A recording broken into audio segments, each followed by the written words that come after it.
Vamos lá, vamos ler a palavra e iniciar já de cara a pregação do Santíssimo Evangelho de Cristo Jesus. Capítulo 9, versículo 1, diz assim: dizia-lhes ainda, em verdade, Jesus dizendo, em verdade vos afirmo que, dos que aqui se encontram, alguns há que, de maneira nenhuma, passarão pela morte, até que vejam ter chegado com poder o reino de Deus. Uma pausa. Provavelmente aqui Cristo está falando da ressurreição vindoura do corpo dele, beleza? Pelo fato de que aqui no versículo 1 diz assim: em verdade vos afirmo dos que aqui se encontram. Por vezes alguns interpretam isso correlacionado à segunda vinda do Cordeiro, em glórias e coisas afins, mas nessa passagem propriamente dita a gente segue na análise da gramática bíblica e aponta para que seja mesmo após a ressurreição do Cordeiro de Deus, assim como foi ao terceiro dia. Prosseguindo, 6 dias depois, prestem muito atenção nisso aqui, galera, muita atenção. 6 dias depois, tomou Jesus consigo a Pedro, Tiago e João e levou-os sós à parte, a um alto monte. Foi transfigurado diante deles. As suas vestes tornaram-se resplandecentes e sobremodo brancas, como nenhum lavandeiro na terra as poderia alvejar. Apareceu-lhes Elias com Moisés, e estavam com Jesus. Então Pedro, tomando a palavra, disse: Mestre, bom é estarmos aqui, e que façamos 3 tendas, uma será tua, outra para Moisés, e outra para Elias. Pois não sabia o que dizer, por estarem eles atemorizados, com muito medo. Versículo 7. A seguir veio uma nuvem que os envolveu, e dela uma voz dizia: Este é o meu filho amado, a ele ouvi. E de relance, olhando ao redor, a ninguém mais viram com eles senão Jesus. Versículo 9. Ao descerem do monte, ordenou-lhes Jesus que não divulgassem as coisas que tinham visto, até o dia em que o Filho do Homem ressuscitasse dentre os mortos. Eles guardaram a recomendação, perguntando uns aos outros o que seria o ressuscitar dentre os mortos. Interrogaram-no, dizendo: por que diziam os escribas ser necessário que Elias venha primeiro? Então Jesus lhes disse: Elias, vindo primeiro, restaurará todas as coisas. Como, pois, está escrito sobre o Filho do Homem, que sofrerá muito e será aviltado. Eu, porém, vos digo que Elias, povo abençoado, já veio.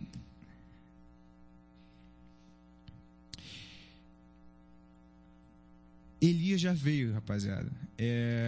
Só uma breve pausa. Por vezes nós esperamos novos santos varões de Deus para mudar a história da nossa vida, a história da nossa realidade.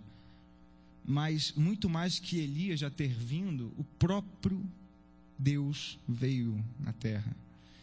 E é na pessoa dele que nós nos apegamos, para que através dele nós possamos mudar a realidade de onde nós estamos, a realidade daqueles que conosco estão. Não mais esperar por profetas que poderão vir em nossas vidas, se fazer presente de modo glorioso, com uma voz majestosa, não, mas nos apegar àquilo que já ocorreu, ao fato da Escritura já revelar para nós a vinda do Cordeiro e ir ao encontro daqueles que ainda não o conhecem, amém? Só uma pausa, como a gente vai trabalhar todo o capítulo, é importante fazendo a análise no decorrer dele. E prosseguindo no versículo 13: eu, porém, vos digo que Elias já veio, e fizeram com ele tudo o que quiseram, como a seu respeito está escrito. Aqui ele referia-se a João Batista, galera. Prosseguindo, versículo 14: quando eles se aproximaram dos discípulos, viram numerosa multidão ao redor, e que os escribas discutiam com eles. E logo toda a multidão, ao ver Jesus, tomada de surpresa, correu para ele e o saudava. Então ele interpelou os escribas: que é que discutias com eles? E um dentre a multidão respondeu: Mestre, trouxe-te o meu filho, possesso de um espírito mudo, e este, onde quer que o apanha, ele definha. Roguei a teus discípulos para que eles expelissem, mas eles não puderam. Versículo 19. Então Jesus lhe disse: ó geração incrédula, até quando estarei convosco? Uma pausa. Isso ocorreu após o Monte da Transfiguração. Então, já faz um mapa mental na sua vida que os caras usufruíram de uma glória sobrenatural incrível, e posteriormente a isso faltaram com fé para com o nosso Deus. Inacreditável, né? Simplesmente inacreditável. Prosseguindo, versículo 19, então Jesus lhe disse, ó geração incrédula, até quando eu estarei convosco? Até quando vos sofrereis? Trazei-mo. E trouxeram-lhe. Quando ele viu a Jesus, o Espírito imediatamente o agitou com violência, e caindo ele por terra, revolvia-se espumando. Perguntou Jesus ao pai do menino, há quanto tempo isso lhe sucede? Desde a infância, respondeu, e muitas vezes o tem lançado no fogo e na água para o matar. Mas se tu podes alguma coisa, tem compaixão de nós e ajude-nos.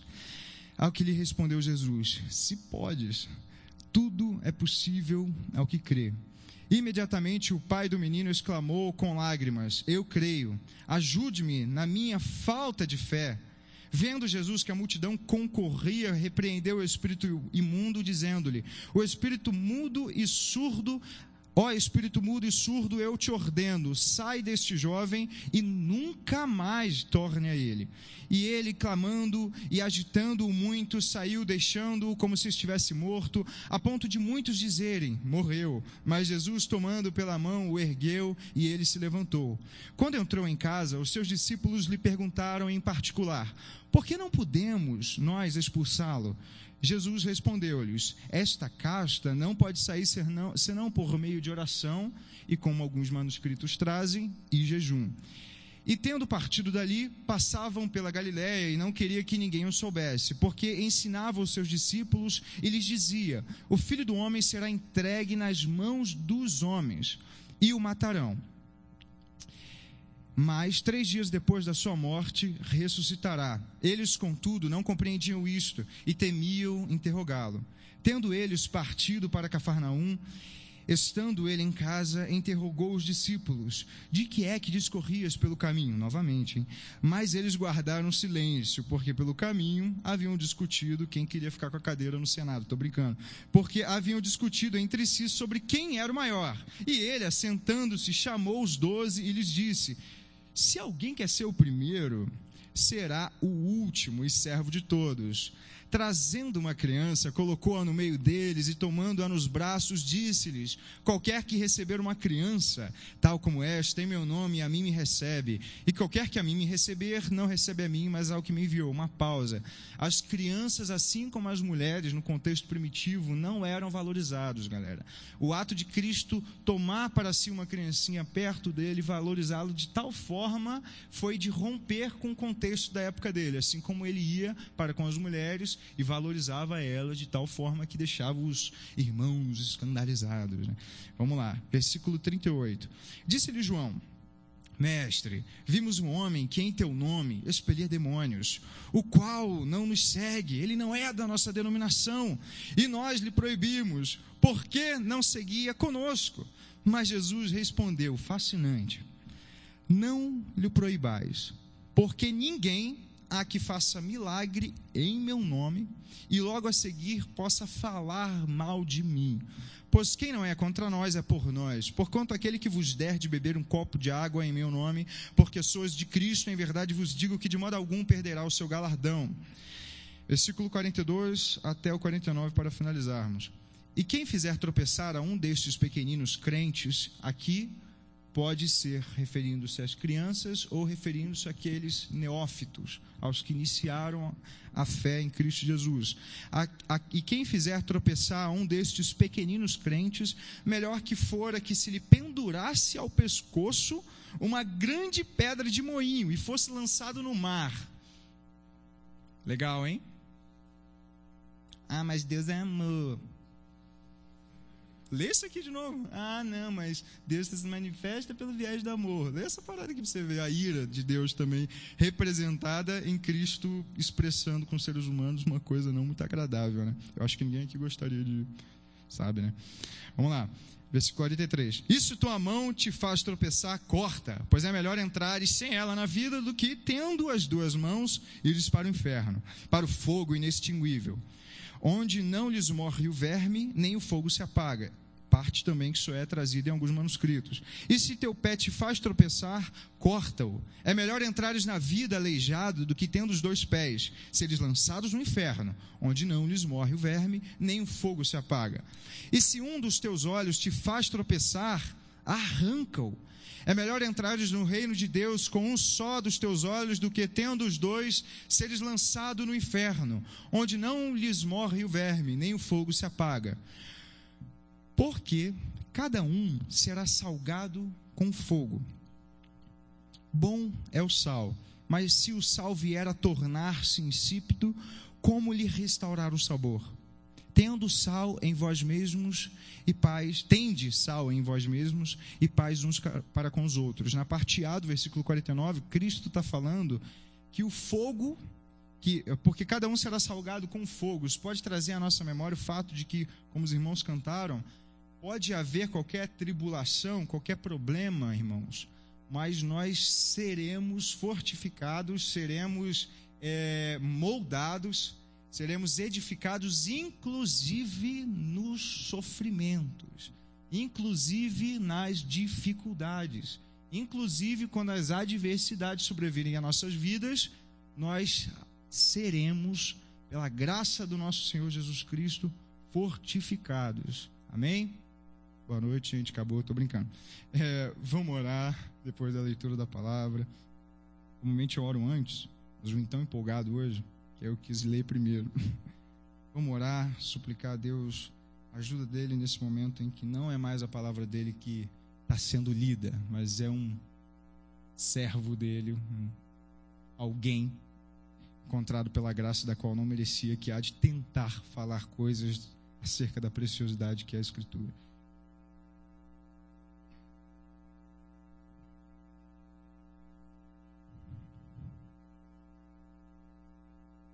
Graças a Ti, Jesus Cristo, graças a Ti, Santíssima Trindade, graças a Ti, poderoso e majestoso Deus, que se revela para nós através dessa santa palavra, Pai, que expressa os Seus tesouros para as nossas vidas como Teus servos, Pai, como Teus filhos, alcançados por um amor que não queríamos, redimidos por um sangue que não merecíamos, Pai. Te damos graças, Pai, por tudo, Jesus. Te damos graças pelo dom da vida, te damos graças pela possibilidade de aprendermos com a Escritura, com o professor dela, como diria teu servo Calvino. Te agradecemos, Pai, por todas as coisas, que apesar de mim, que apesar das minhas debilidades, apesar das minhas fraquezas, o Senhor possa falar com o teu povo, abençoar a tua igreja e ser glorificado, Pai, ser adorado, Pai, para a glória e honra do teu Filho Jesus Cristo. Amém. Amém.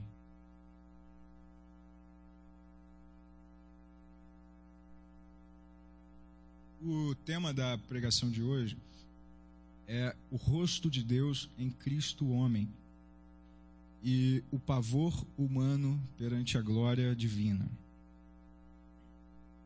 Poucas vezes, quando eu preparava um sermão, eu fiquei tão extasiado como eu fiquei dessa vez, devido ao fato de que a Escritura ela sempre nos impressiona, né? A Escritura ela sempre revela a magnitude do autor dela.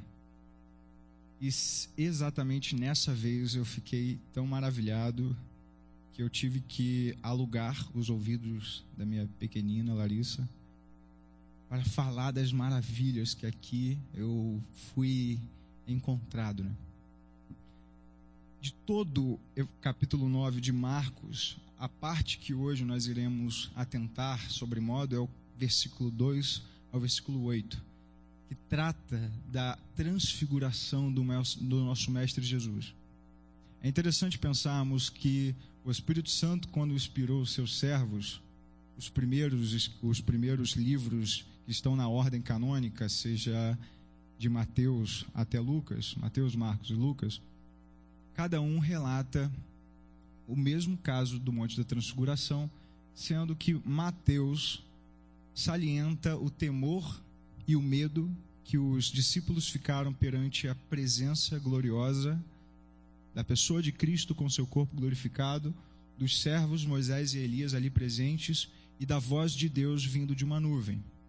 Lucas, em contrapartida, ele não relata o temor, mas ele relata algo extraordinário que não fora dito nem por Mateus nem por Marcos. Ele relata a conversa, ou parte da conversa, que Moisés, Elias e Jesus estavam tendo. Como o povo é curioso, já imagino que vocês devem estar, meu Deus, o que eles conversaram? Brincadeira, gente. Lucas fala que certamente eles estavam a conversar sobre a partida de Jesus. Que partida, galera? Que partida que Moisés e Elias estavam a conversar com Cristo enquanto glorificado? A gente pressupõe que seja certamente a ida dele para Jerusalém, onde haveria de se concretizar o propósito de Deus ter se encarnado, ou seja, a morte dele na cruz. Isso é de sobremodo extraordinário, rapaziada, porque a gente compreende e é colocado diante dos nossos olhos um momento na Escritura em que rompe com qualquer lógica humana, em que rompe, para quem gosta de estudar filosofia, com qualquer metafísica, ontologia, para os teólogos, com qualquer teontologia, cristologia, pneumatologia ou a teologia propriamente dita. É um momento que deixa a gente de cara, né? A gente fica assim, nossa, porque analisa a questão. Cristo convida Pedro, Tiago e João para subir ao monte para fazer o que já era de costume. O quê? Orar. Tendo convidado estes para orar, chega-se o momento em que o corpo humano, carnal de Cristo é tomado por uma glória, a qual faz com que ele não mais pareça ser meramente humano. E as suas vestes começam a reluzir mais alvas do que uma cor mais alva do que qualquer branco já visto pelos olhos humanos. Agora, como se isso já não fosse extraordinário por si só, a matéria e o que é material e o que é imaterial, o que é imanente, ou seja, a pessoa de Cristo revelando parcelas do que é transcendente, ou seja, o nosso Deus grandioso e maravilhoso com sua majestade, glória e poder, como se já não bastasse. É interessante notar que simplesmente parece que Moisés e Elias querem dar um rolê ali e participar da conversa, né? E você fala, só pode ser de brincadeira. Não bastava o ato glorioso do corpo de Cristo ser tomado pela sua glória, pela sua majestade. Servos de Deus que viveram antes daquela época ali, contendo já a vivência no reino celeste, se colocam diante deles para conversar com Jesus como se fosse normal. Sou presbiteriano, mas tem vezes que baixa um pentecostalismo em mim que eu quero viver essas coisas, cara. Eu falo, por que eu não vivo essas coisas? Por quê? Obviamente a gente entende que essas coisas ocorreram para que o propósito de Cristo fosse cumprido, mas todo aquele que é verdadeiramente nascido em Cristo Jesus sabe que a proposta humana não é suficiente mais para nós queremos mais. Nós queremos mais, galera. Não queremos mais somente a finitude, não queremos mais somente a mortalidade, mas queremos gozar de um estado eterno para com o nosso Deus, onde para todo sempre contemplaremos a glória desse Cristo transfigurado. Amém? Então, agora é interessante pensarmos que nesse caso em questão existe uma figura peculiar na Escritura Sagrada que se faz ali presente: Moisés. Moisés, irmãos, ele foi representante de Deus para trazer o que para o povo? As leis. Se nós caminharmos na Escritura Sagrada, a gente vai ver que em Êxodo capítulo 24, vamos abrir, não vou só falar não, vamos abrir, quem vocês veem? Ah, não, tá falando heresia, irmão. Vamos abrir. Olha que coisa extraordinária. Preste atenção, galera. A gente está em Marcos capítulo 9, Cristo chama 3 servos, leva eles ao monte, em oração, transfigura-se, vem Moisés e Elias, conversam sobre a partida de Cristo, os discípulos ficam desesperados de medo, a voz de uma nuvem diz: esse é o meu filho amado, a ele ouvi. E Pedro fala: vamos fazer uma tenda? Nasceu para o ramo imobiliário mesmo, inacreditável. Agora prestem atenção que esse Moisés viveu, rapaziada. Foquem em Marcos 9 e na transfiguração. Agora foquem em Êxodo 24. Versículo 9. E subiram Moisés, Arão, Nadab e Abiú. 1 mais 3 também. Mas aí veio uma rapaziada toda, ó. E os 70 dos anciãos de Israel. Agora, e viram o Deus de Israel. E viram o Deus de Israel. Eles subiram para o monte também. Tendo subido, eles viram o Deus de Israel, sob cujos pés havia uma como uma pavimentação de pedra de safira, que se parecia como o céu na sua claridade. Ele não estendeu a mão sobre os escolhidos dos filhos de Israel, porém eles viram a Deus e comeram e beberam. Olha que loucura. Certamente, irmãos, aqui não é ver a Deus em sua totalidade, pois o próprio João diz que ninguém jamais viu a Deus, indicando que seria impossível para o ser humano poder gozar da totalidade de Deus. Eu estava dando aula no seminário essa semana, eu não vou falar o nome da abençoada, mas a irmã veio com uma teologia de que nós contemos a Deus, mas era uma questão de que nós temos partículas divinas em nós, uma coisa que é incorruptível. Sendo que Santo Agostinho, por exemplo, ele já ensinava para nós que a depravação ela é total, universal e inerente. Ou seja, somente realmente pela graça e pela atuação do Espírito Santo que nós somos feitos novas criaturas. E eu falei: querida, repete o que você está falando. Ela: Deus está dentro de nós. Eu falei: beleza, é poético, é bonito, mas fala de novo. Deus está dentro de nós. Eu sei, mas no que a Escritura fala, né? Nós somos vasos de barro, etc e tal, portando o tesouro que é Cristo Jesus. Ela: Deus está dentro de nós. Eu falei: Deus está dentro de nós. Você, como uma ser humana, poderia conter Deus dentro de você? Abençoada. Você, como um ser humano, poderia armazenar Deus dentro de você? Nunca, gente. Seria como um relógio tentasse armazenar o relojoeiro dentro dos cliques, né? Absolutamente loucura. Absolutamente impossível. É por isso que Deus, quando se revelou aos servos dele no Antigo Testamento, quando Moisés os levou para o monte, revelou-se parcialmente. Logo, a Escritura não se contradiz em absolutamente nada. Antes que levante um pangaré: se contradiz. Entenderam? Continuando, versículo 12. Então disse o Senhor a Moisés: sobe a mim ao monte e fica lá, dar-te-ei tábuas da pedra, foca nisso, e a lei, e os mandamentos que escrevi para os ensinários.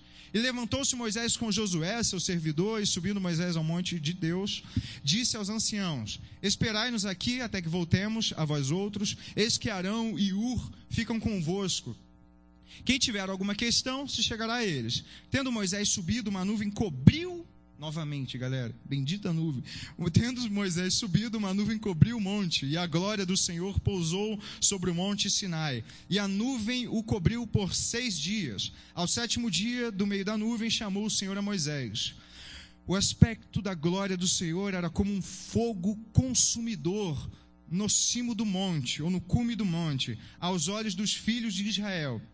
E Moisés, entrando pelo meio da nuvem, subiu ao monte e lá permaneceu 40 dias e 40 noites. Voltemos a Marcos capítulo 9. Galera, o que é fascinante a gente pensar é que a pessoa que ali conversou com Cristo Jesus no Monte da Transfiguração foi a pessoa que anteriormente recebeu do próprio Deus as leis, os mandamentos, iniciando aquilo que nós definimos como uma antiga aliança, onde a observância da lei era exigida e onde os sacrifícios eram requeridos anualmente até que se chegasse o sacrifício perfeito. Agora, uma figura categoricamente semelhante ao que ocorreu na Antiga Aliança, no Antigo Testamento.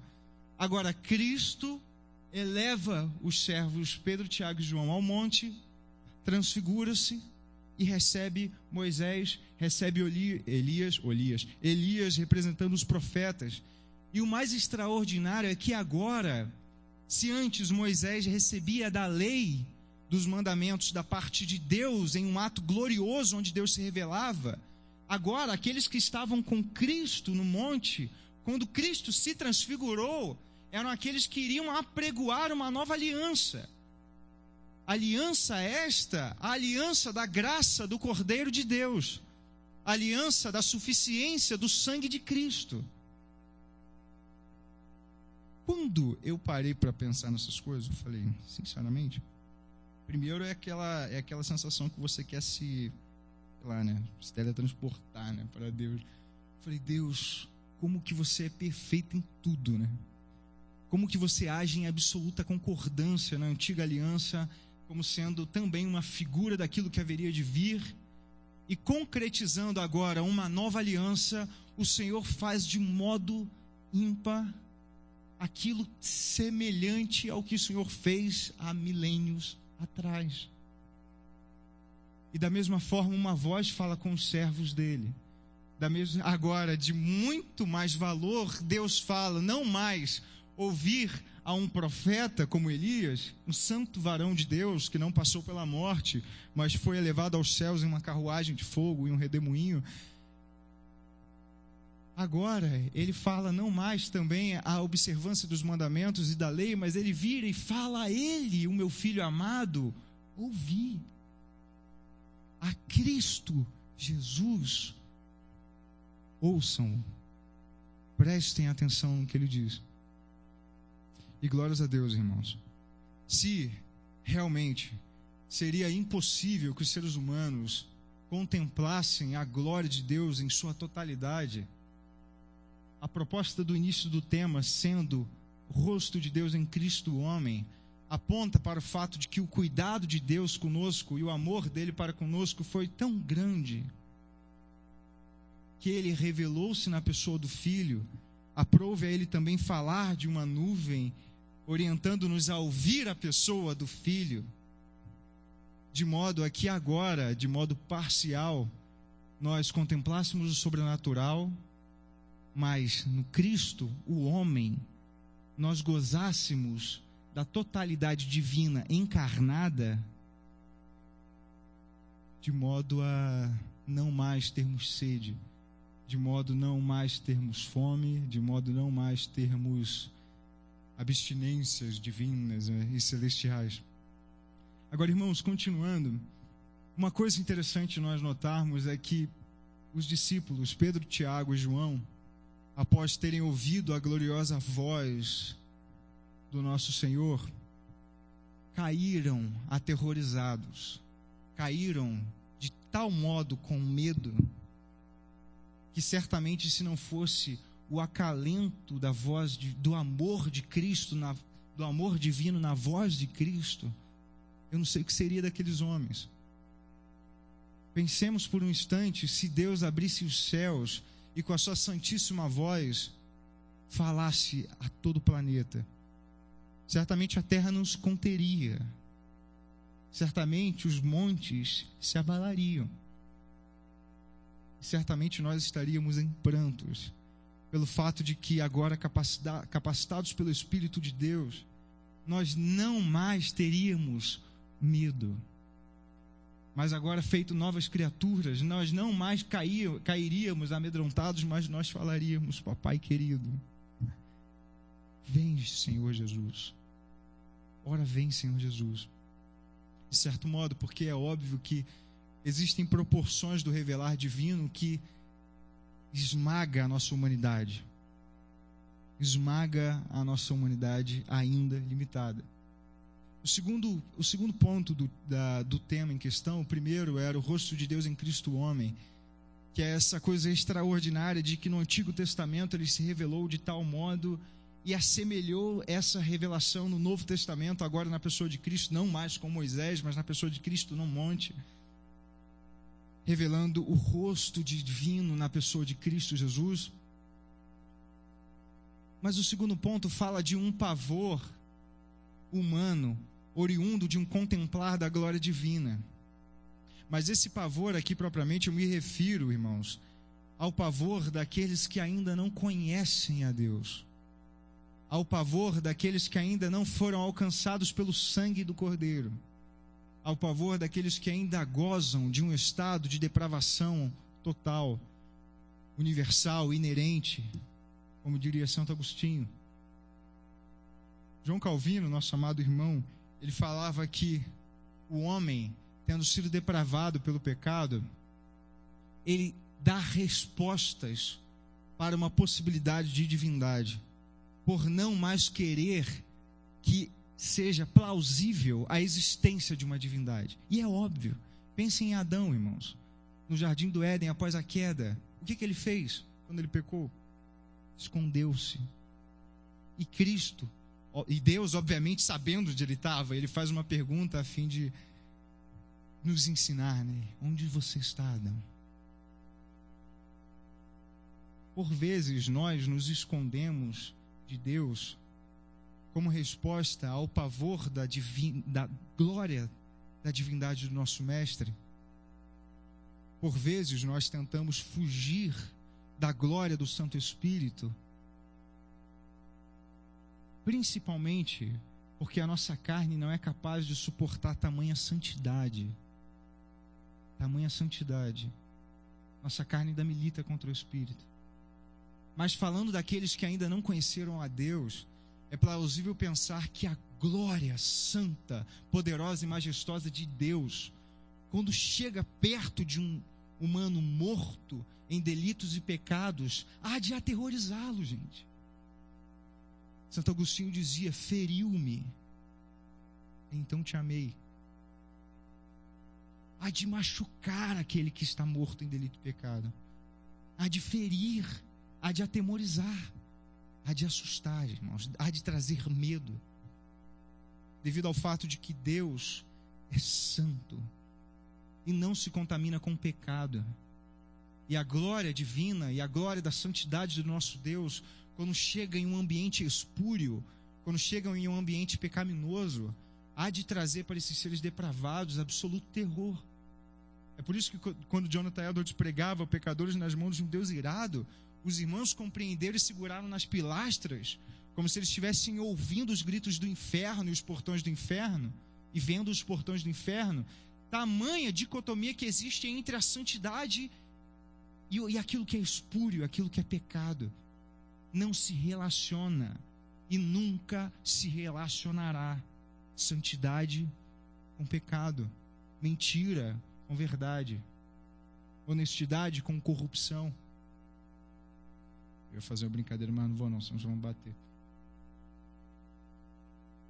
Vamos lá. Algumas respostas, irmãos, dessa humanidade caída, a gente comumente vê isso já há séculos. É interessante a gente ver que Calvino falava que, por exemplo, os sensus divinitatis, que era o termo que ele impunha nas institutas, é o senso de Deus que, maculado pelo pecado, não mais deseja a Deus, e agora age de modo contrário a qualquer perspectiva de divindade. Então ele falava, por exemplo, que uma das respostas de uma humanidade caída para a possibilidade da existência de Deus é o ateísmo, por exemplo. Se vocês pararem para analisar o ateísmo, parecem crianças mimadas correndo de Deus. São pessoas que por vezes são inteligentes, mas se fazem tolas, pois contemplam a glória de um universo absolutamente inteligente, extraordinário, e de modo tolo, ou como diria Aristóteles, bruto, se contrapõe à existência de um Deus. Certamente, irmãos, nós como cristãos, educados pela Santa Escritura e pelo professor dela, sabemos que isso não é nada mais, nada menos do que uma forma adâmica de se esconder de Deus, de se esconder da santidade de Deus, de se esconder da realidade daquele que, quando chega, caímos atemorizados de tanta glória. Então, se trancam em universidades como pseudo-intelectuais, escrevem livrinhos tolos e de modo a influenciar massas, militam contra a existência daqueles que o pecado faz com que eles militem contra, porque não são capazes, pois foram maculados pelo pecado, de sequer contemplar a possibilidade da existência divina, de sequer contemplar a possibilidade de que tudo o que há fora criado por Deus. Se tornam soberbos e arrogantes em seus escritórios e em suas universidades, e deixam suas carreiras de cientistas como Richard Dawkins e iniciam uma militância contra a existência de Deus. Absolutamente deplorável, absolutamente infantil. Nunca tenham medo, irmãos, de ateus. Nunca tenham medo de serem vencidos. Quanta tolice. Vencidos em argumentos por ateus. Misericórdia, gente. Às vezes eu vejo gente... Cara, eu dei uma bronca no amigo meu do Rio de Janeiro essa semana. Ele, as pessoas se levantaram lá na Federal e começaram...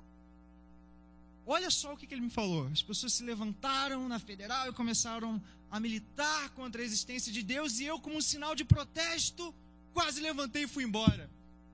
Falei, ô endemoniado, você não entendeu o seu propósito, não? Por que você não abriu a boca? Porque não chegou o meu tempo, eu ainda tenho que estudar, eu ainda tenho que aprender. Faltou só um cachinho, uma boina e... Tá de brincadeira, cara. Eu falei, abre a boca, cara. Devido ao fato de que fomos influenciados por uma cultura racionalista, a gente acha que a Escritura não é suficiente. A gente acha que devemos ir com a força do nosso intelecto e não com o poder do Espírito. A gente acha que a gente tem que elaborar as mais extraordinárias teses de doutorado para que aí então possamos abrir os nossos lábios e falar, ô miserável pecador, arrependa-te. Não posso magoar o irmão, senão eu vou preso. Arrependa-te dos seus pecados, pois já chegou o reino dos céus. E nesse pseudo-amor, nessa falsidade amorosa que a humanidade vive atualmente, para não magoar o seu amiguinho, você o priva de saber de um estado deplorável no qual ele vive, morto em delito e pecado. Mas para não magoá-lo, para não ofender a intelectualidade e a glória acadêmica dele, você fecha os seus lábios, pela falta de coragem de abri-lo e de honrar a Deus pregando o evangelho. Então, irmãos, por exemplo, o ateísmo, voltando aos pontos, o ateísmo seria uma das formas de resposta para o pavor humano quando se depara com a glória divina. Um outro ponto que é interessante pensarmos, o niilismo.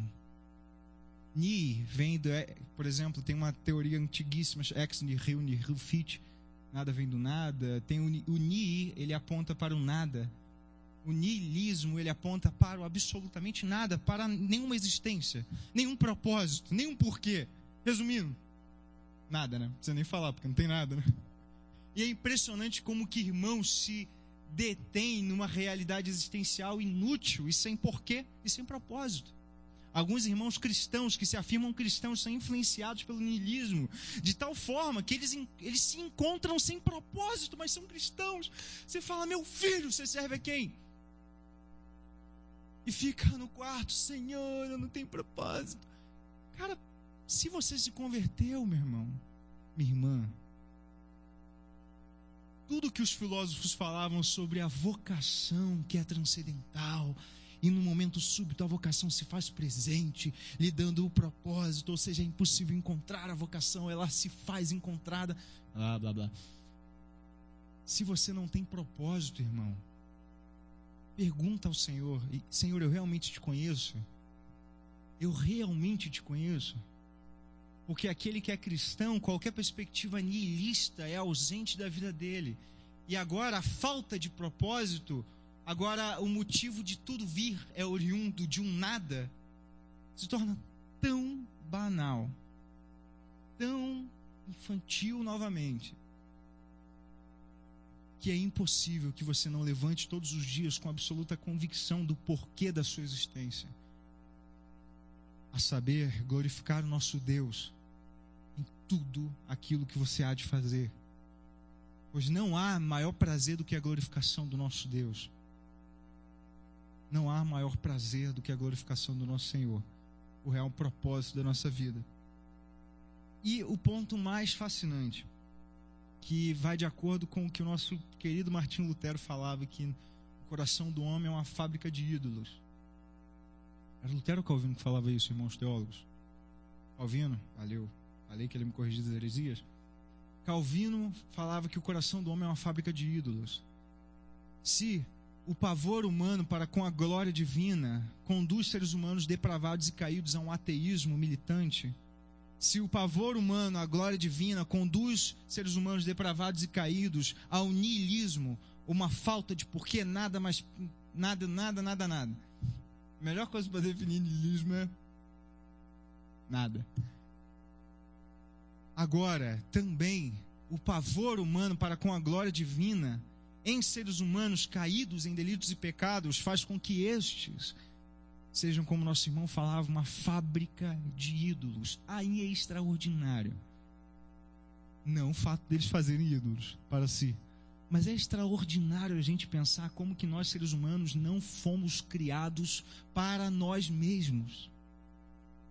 Nós não conseguimos existir de modo pleno sem Deus.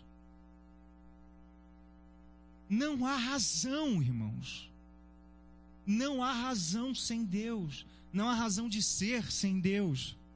Não há razão de existir sem Deus. E seres humanos caídos na história da humanidade até hoje fabricam ídolos para si, tentando preencher a lacuna do fato deles não conhecerem a Deus. Vocês pensam, por exemplo, se formos pensar no Egito, eu sou doido para ir em Cairo. Por enquanto estou sem grana para ir, mas o Senhor... Irmãos, os faraós, eles construíam as pirâmides e colocavam seus túmulos no centro das pirâmides, como de um modo místico, eles ganhassem a imortalidade, o transcender, e se tornassem deuses. Imperadores romanos revogavam para si, inclusive a partir de Alexandre o Grande, divindade. Que tolice! E obviamente tudo numa pirotecnia influenciava os irmãos. Quando eles chegavam diante do povo, a luz do sol era projetada de tal forma que caía sobre o imperador ou sobre o faraó, e a humanidade falava: oh! Inacreditável. Inacreditável. No decorrer da história, inúmeras religiões sendo criadas com o propósito de suprir a lacuna da falta do conhecimento do Deus vivo e poderoso. Seres humanos, criaturas de Deus caídas, adorando a si mesmas, colocando o homem sempre no centro de absolutamente tudo, quase que como uma divindade. Seres humanos adorando o espectro político, que está em voga atualmente, recorrendo a escritores, cientistas políticos e filósofos a redenção de uma humanidade caída. Leia do engano. Pessoas criando divindades a partir, como os gregos, a partir dos fenômenos naturais. Raio, mar. Pessoas criando divindades a partir de uma introspecção, um silêncio interno.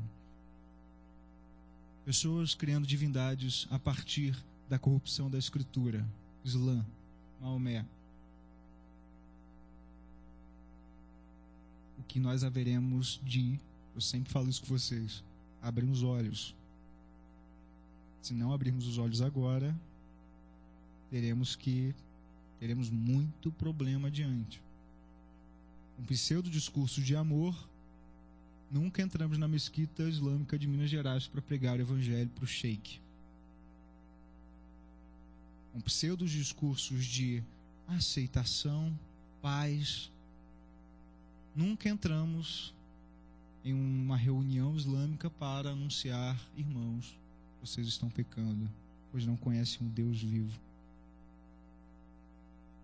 Talvez nossa vida seja muito valiosa, para que a gente não possa, talvez, ser feridos, mortos por um atentado ou coisas afins, né?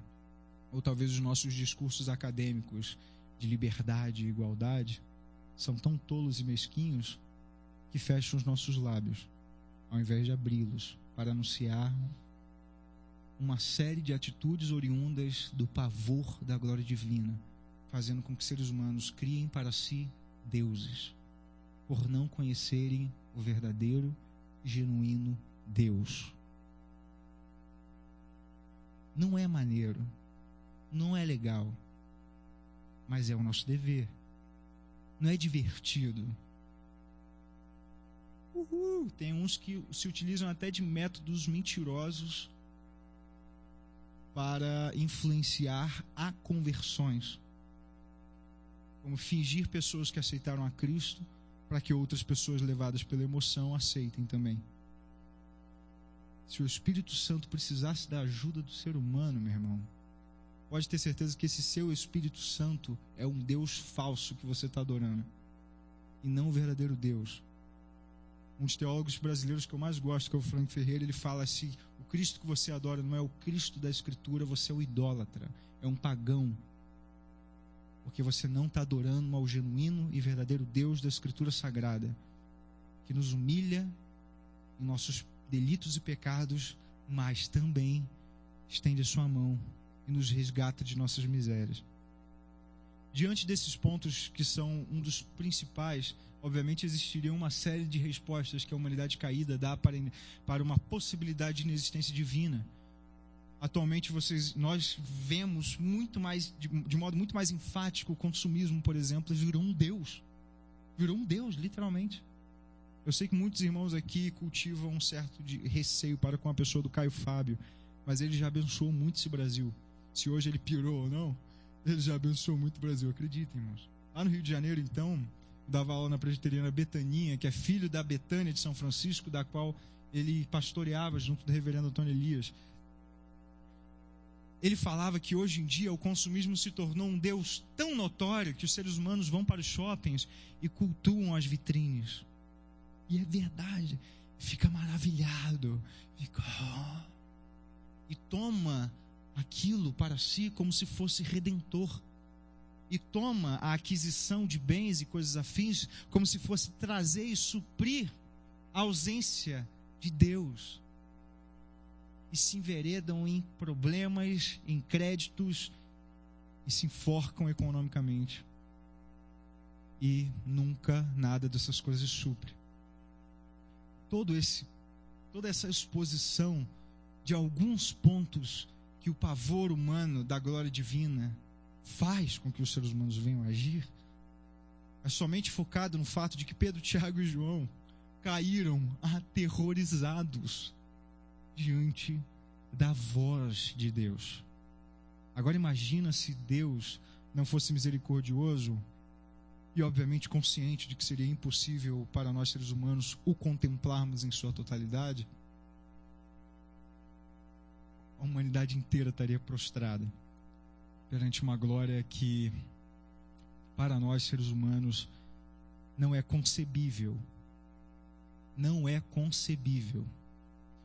Irmãos, se nós adoramos um deusinho, ralé, um deusinho que não é majestoso, soberano, poderoso, transcendental e imanente, um Deus que goza de atributos comunicáveis e incomunicáveis, dos quais faz a gente ficar de boca aberta.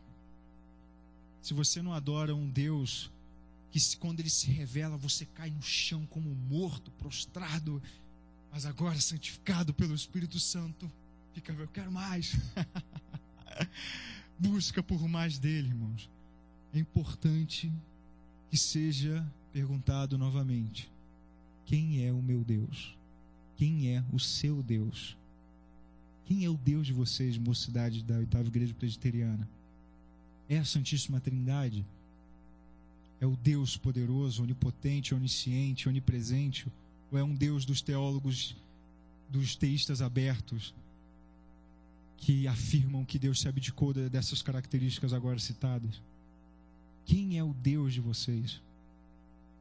Uma pergunta que hoje eu faço, no momento em que a nação vive por uma crise existencial, uma crise política, econômica, tanta crise, que até se tornou outro Deus, é a crise, o Deus da crise. Irmãos que idolatram mais agora a crise do que é o Deus, do que é Deus da Escritura. Quem é o Deus que nós estamos adorando? É este poderoso Deus, majestoso Deus revelado na pessoa de Cristo, na qual teve seu corpo transfigurado, rompendo com a matéria e a imatéria, com a transcendência, com a imanência, com a metafísica, rompendo com tudo que a nossa humanidade é capaz de conceber. Quem é o Deus que nós estamos adorando? É o Deus que nos subjuga diante de tanto poder e glória, mas como um lorde, um rei, que fez com que nós, através de Cristo, fôssemos co-herdeiros deste reino, nos chama para participar de um banquete? Ou é um Deus que, como rei, manda que matemos os infiéis? Pois Allahu Akbar de modo nenhum seria injusto de compartilhar a sua justiça com infiéis. Quanta tolice novamente. A pergunta final é essa: quem é o Deus que vocês estão adorando? Nada mais. Reflitam esse final de semana, conversem uns com os outros, perguntem para a Escritura quem é o Deus dela. Aconselhem-se com irmãos santos que têm estudado, têm buscado por piedade. Nós temos tantos santos irmãos entre nós, galera, irmãos e irmãs, e por vezes não os valorizamos. Busquem conselhos, busquem orientação. Quem é o meu Deus? E de modo nenhum, a partir do momento em que o Deus de vocês de fato for o Deus da Escritura, de modo nenhum olhem para trás. De modo nenhum busquem respostas naquilo que não é Deus. De modo nenhum aceitem a precariedade de seres humanos caídos tentando levar redenção para uma humanidade. Agora, em contrapartida, consciente de que o nosso Deus é um Deus absolutamente majestoso e glorioso, façam como o nosso querido irmão Kuyper sempre falou, e o povo precisa de mais entender: vá e atue em todas as esferas, pois não há 1 centímetro quadrado sequer que ele não possa olhar e dizer: eu sou Senhor. Amém?